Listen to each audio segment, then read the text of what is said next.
Harrison. Bas Letraws allan I Brobl. Sargent Syno yn codi ben. Yn codi'r bas I gyfeiriad Greg Draper! Draper I gorffen i'n wych! Ond fydd I ddim yn cyfri. Chwiban hwyr braidd gan y dyfarnwr. Yn cael cymorth gan I Limanwr. Mi oedd na lawio, ond fe offerodd Draper yn wych yn do. Routledge. Barri. Barri Noedi. Brobl. Brobl, y croesiad, Greg Draper yno! Yn gwbl rydd ond yn taro'r postyn. Mae ganddo fe 8 gol yn I 6 gêm diwetha, ond y postyn yn I atal y tro hwn. Hyw ar gig gornel at y postyn pella! A Seintiau yno! Dyna'r agosa mae'r Barri wedi dod, a'r ddau dîm bellach wedi taro'r pren o ddau beniad. Aaron Edwards yn derbyn yn troi. Brobl sy yno. Gerrard yn neidio yn mewn ac yn cael ei giro. Brobl ar draws I Darlington!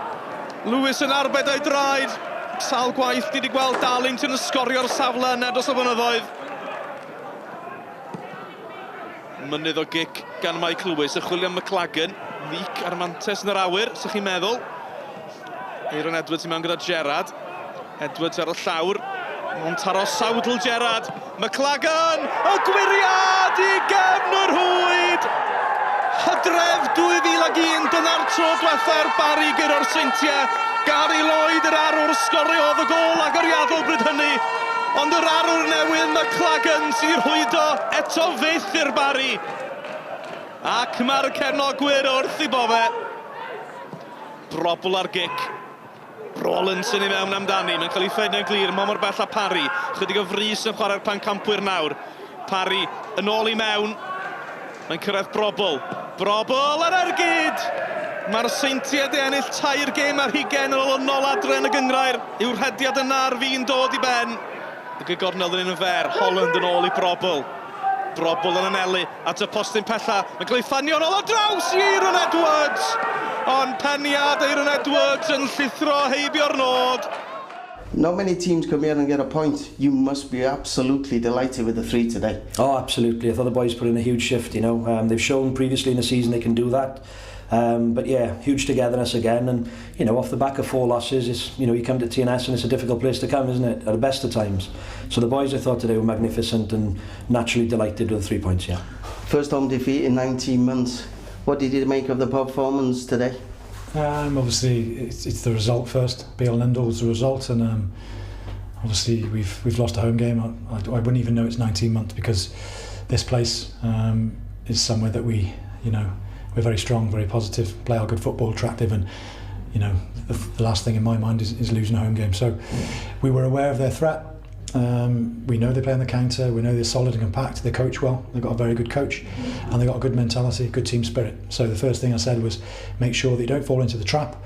You know, regardless of where they are in the league, they'll want to come here and put a good performance on and they'll be looking to beat us and get a good win. So fell short today. I don't think it was the application that was at fault. I thought some of the players made the wrong decisions at the wrong times and ruthlessness was not there. You know, we could have been 2-0 up in the first half if we'd have put our chances away, but we weren't, and we're on the wrong end of a defeat. We believe in ourselves. We've lost, I think, our last 3 or 4 in all competitions, and they've all been by tight margins. And we feel we've been unlucky in games, and we've gone to the top teams.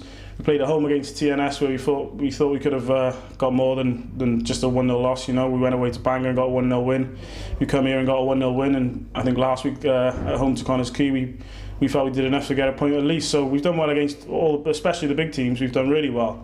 It's just about making sure that we take points off the teams around us to ensure that, you know, we achieve our goals, which ultimately is, you know, as high up the table as possible. So yeah, it's a good day for us. This is a blip today. We'll move on. We won't brush it under the carpet. We'll look at where we've made the mistakes, but we'll be positive and 100%, and our players will be at 9s and 10s on Sunday. We had to ride our luck at times. TNS a magnificent side. You know, give them huge credit, absolute credit. But for our lads, great test. When they've passed, and yeah, be a good bus home.